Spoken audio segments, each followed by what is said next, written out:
Hello everyone, we are starting our live feed today with our Public Health and Human Service Manager, Steve Hollis, and our interpreter, Shelby. Would you like to get us kicked off, or should I? Sure, I can get us going. Today, we're going to be talking about, again, how to get help and give help. That's our theme on Mondays.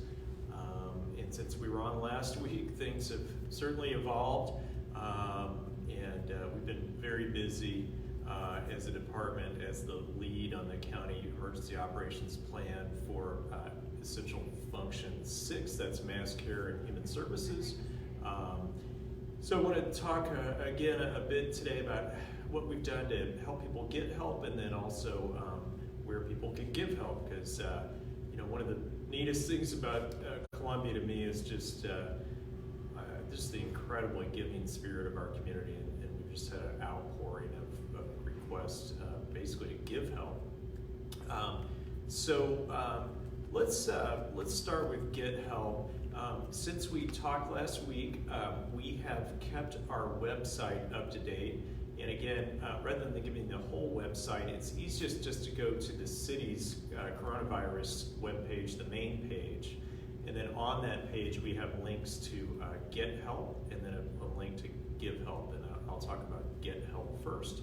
If you click on that link, what we've done is listed our basically at the top, our first resource continues to be 211. That's St. Louis United Way's 211 system that's statewide.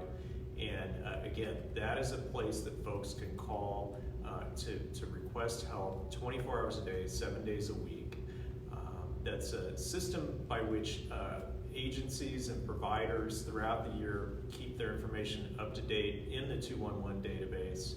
And then they have live operators that can take your call or email or web-based inquiry for assistance, and then try to link people with local resources. So far, and we're getting daily and weekly reports from 211, we're not seeing a lot of requests that are tied to COVID-19. We suspect that some of those are, and they're just not being coded that way. We're also seeing the types of things that we actually typically see on any given month in 211.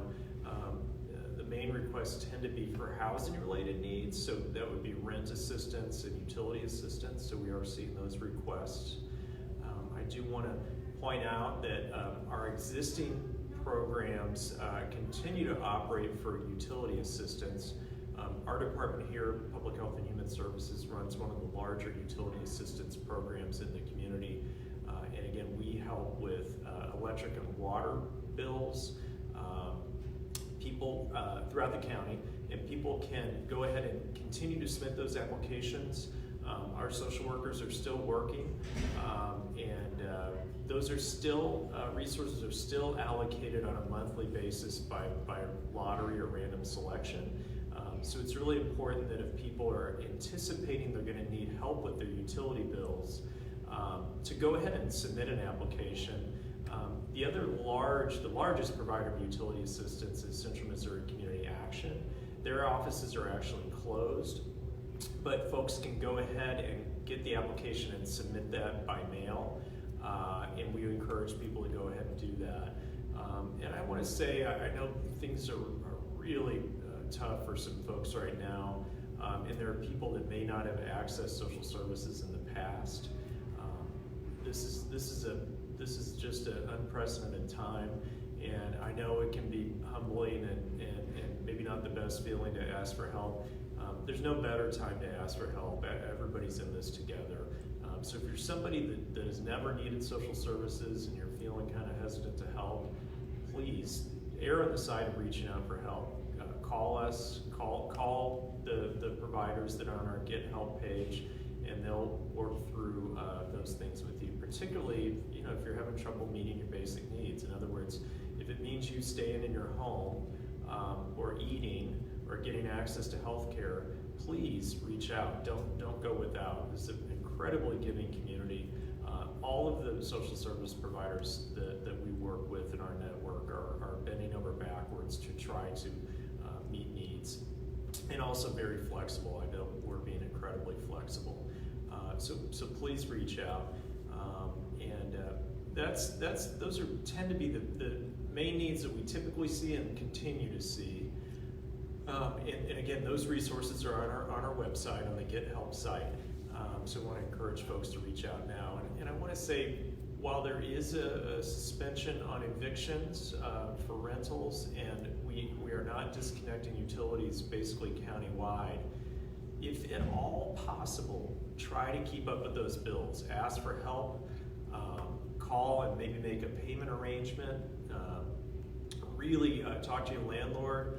I know it's tough. I know people are stressed out, but maybe plan ahead and work ahead a little bit. And I think the first step is to figure out what you can afford, and the very next step is to reach out to the utility provider or the property owner to see if you guys can explore some options. Other basic needs issues that we're working on are food.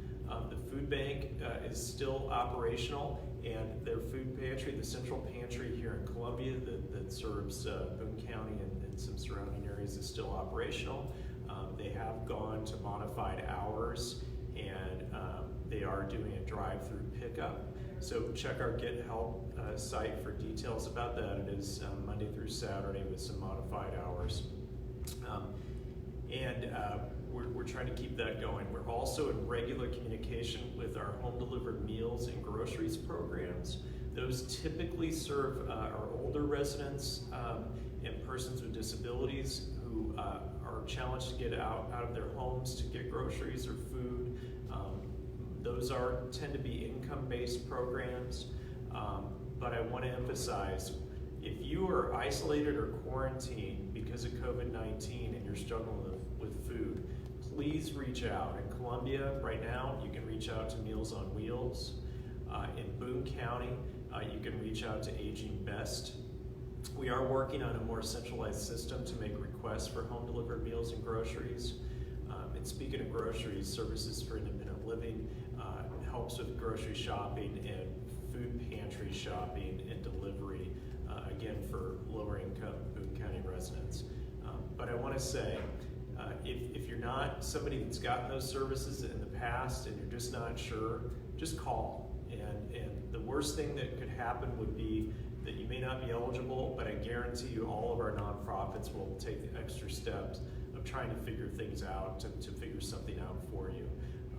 Those requests that are not being met by anyone, in other words, folks that just can't get help with what they need, we're working on a system to collect those requests and try to respond to those.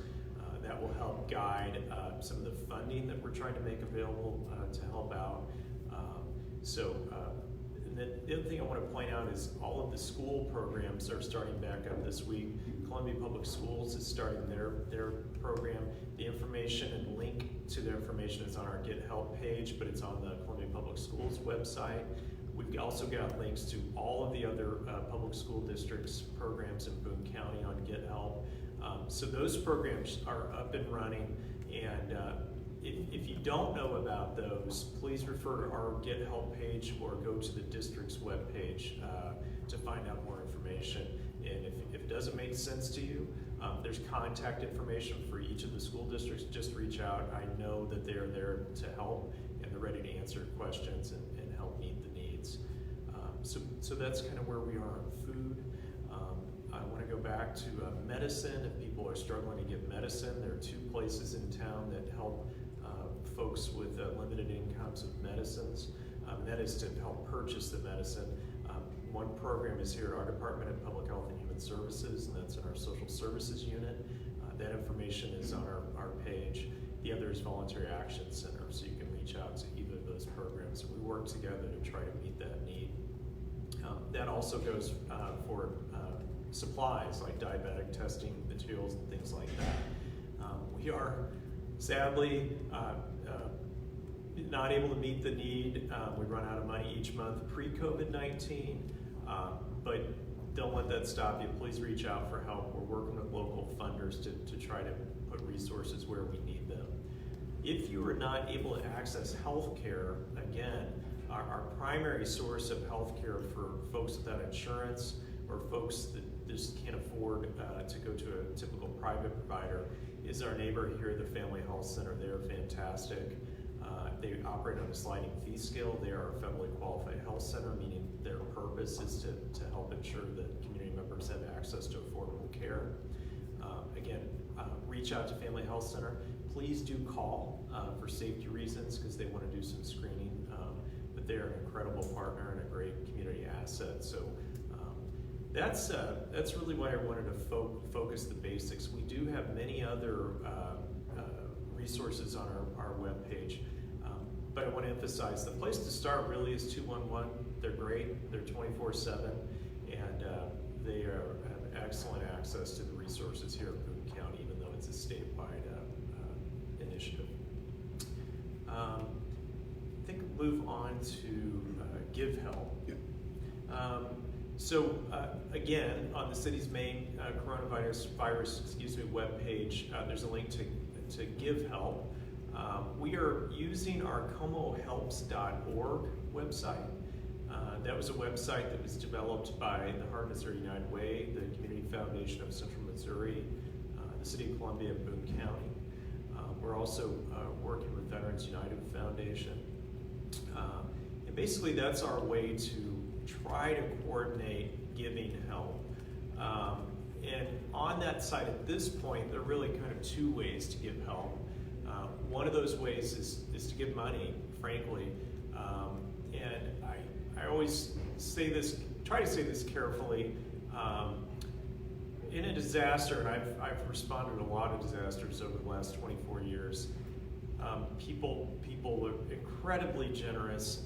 One of the challenges that we have is collecting things is very labor intensive, even in a normal, let's say a normal disaster. It takes a lot of manpower to collect and give out things like clothes and food and things like that. So let me talk about that, and I don't mean to make it overly simplistic, but to be blunt, money, if folks have money, is absolutely the most versatile thing that you can give. In this case, from a public health perspective, what it also lets us do is avoid handling things and taking them in and giving them out to the extent possible. So I would really like to encourage folks, if you want to give and if you have the resources to do so, one of the most helpful things is to donate. And the way to donate, I think, is to donate to your favorite nonprofit, first and foremost. But if you've done that, or if you don't have one, a great way to give is through Como Helps. There are links to the Heart of Missouri United Way, and they are going to use those funds for the COVID-19 response to help health and human service nonprofits in Boone, Cooper, and Howard counties. The other option is the Community Foundation of Central Missouri. They're a bit broader. They would serve a larger region. They're going to help other nonprofits, either non-health and human service provider nonprofits or all nonprofits outside of the United Way service region of Boone, Cooper, and Howard. They can also do other things like help us meet critical needs in the emergency response. So if your interest is more so in helping, say, first responders or fire or police, where that Office of Emergency Management will send resource requests to help buy things would be to the Community Foundation. So if that's more of your area of interest, or if your area of interest is, say, pets, and you're interested in supporting some place like the Humane Society, the Community Foundation would be a great option for your giving. There is contact information for both organizations, so if you're not quite sure, just reach out and talk to United Way. That would be Andrew Graybaugh, and at the Community Foundation of Central Missouri, that would be John Baker. And they're both have their contact information at the bottom of the comohelps.org webpage.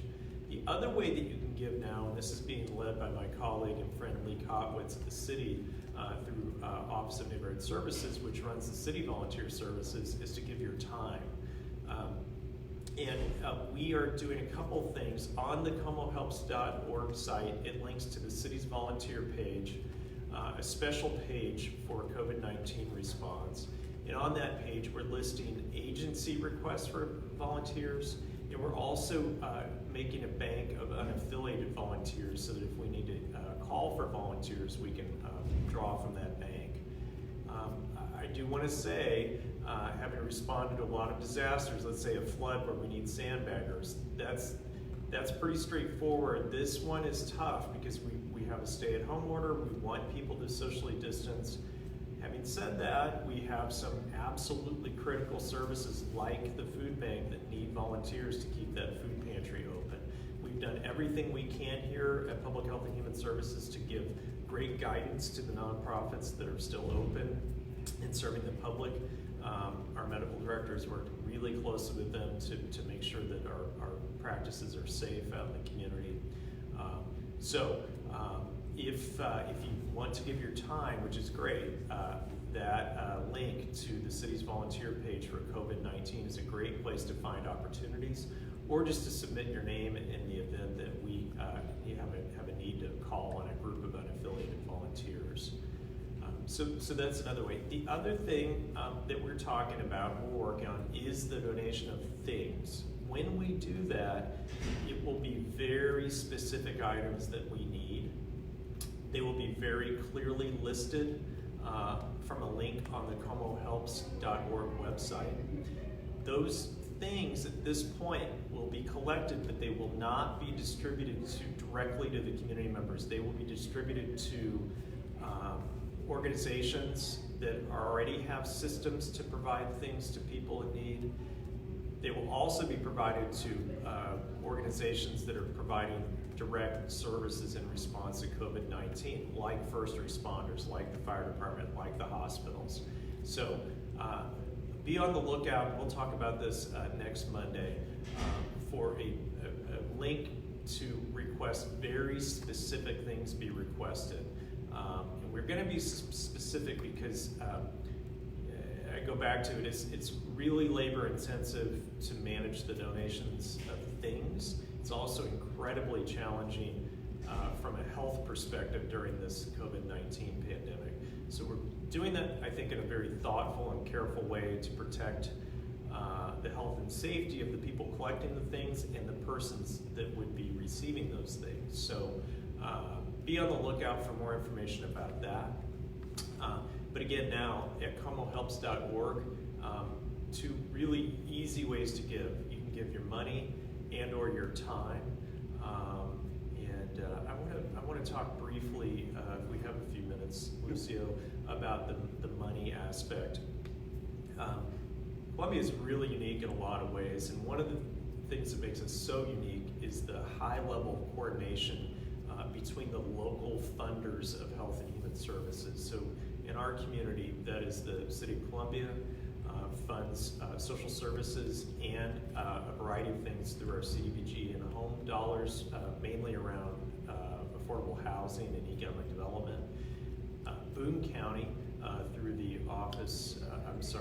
the Department of Community Services, has the Children's Services Fund that funds children and family services, and the Boone County Health and Medical Fund that funds a variety of health and basic needs services.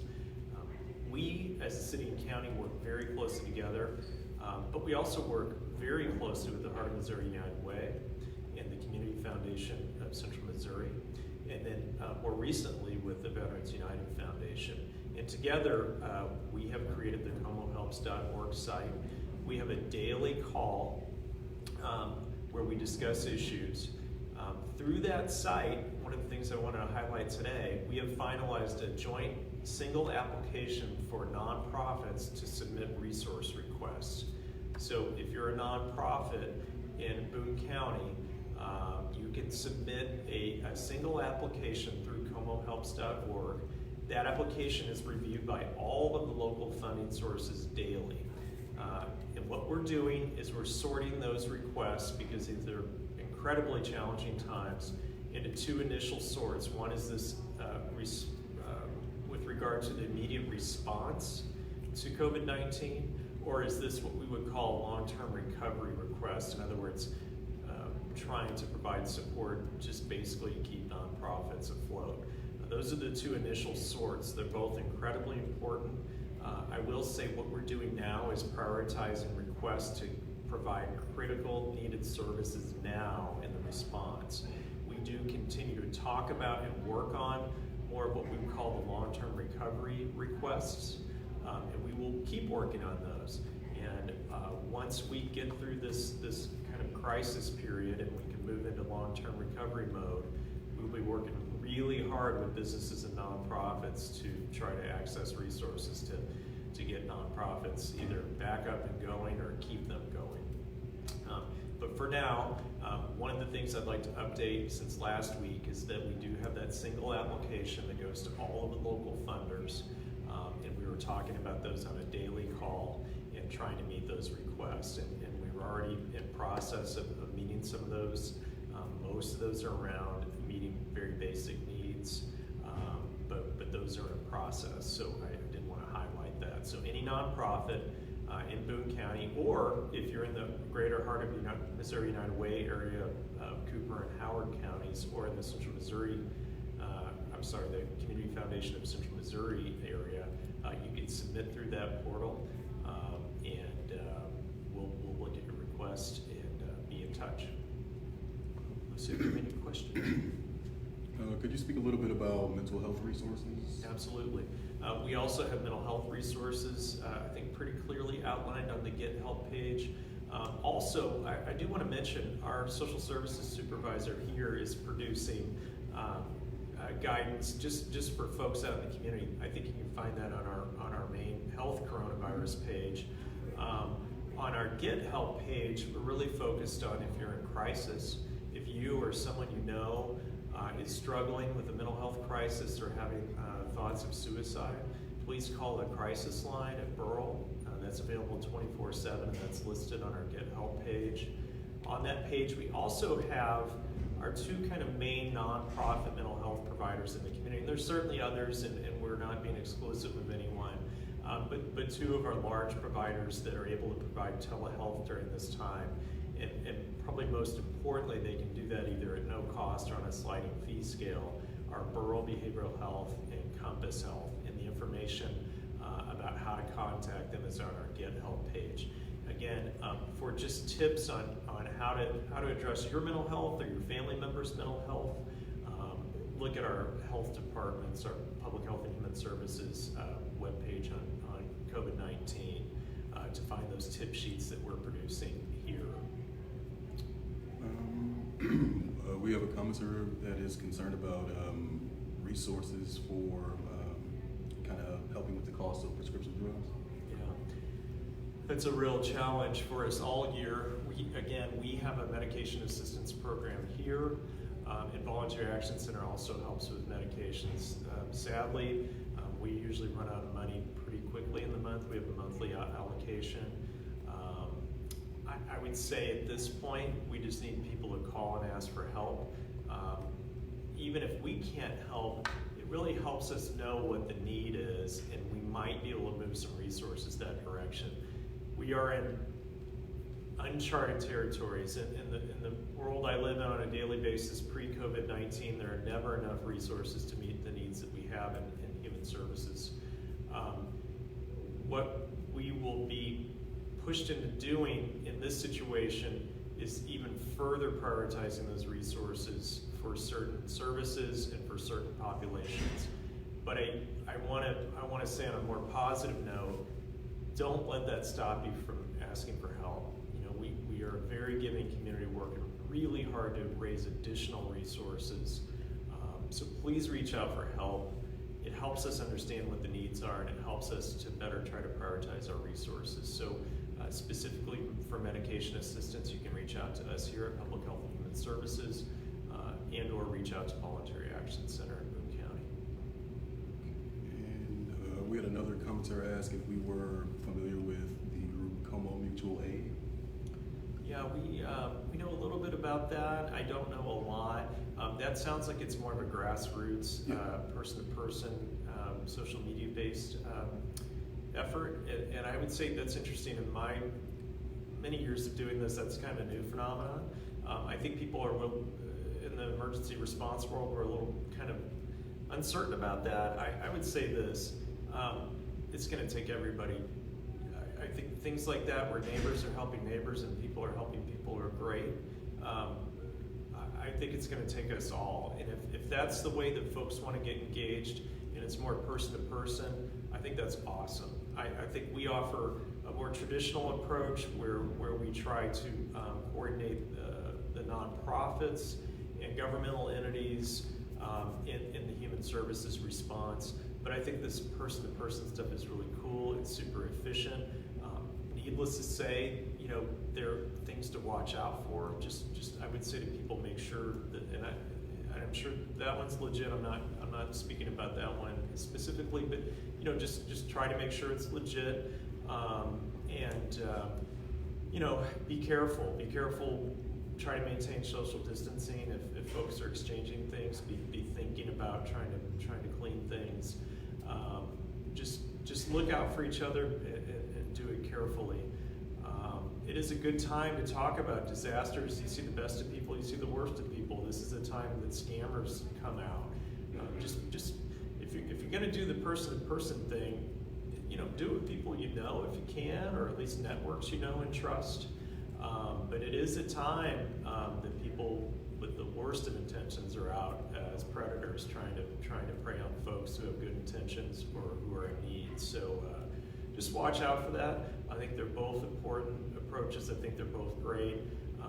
If you're more comfortable with a traditional giving to a nonprofit that, you know, has 501c3 status and is, you know, audited, and I think that's fine. If you're operating in personal networks and you have a comfort level with that, I think that's great too.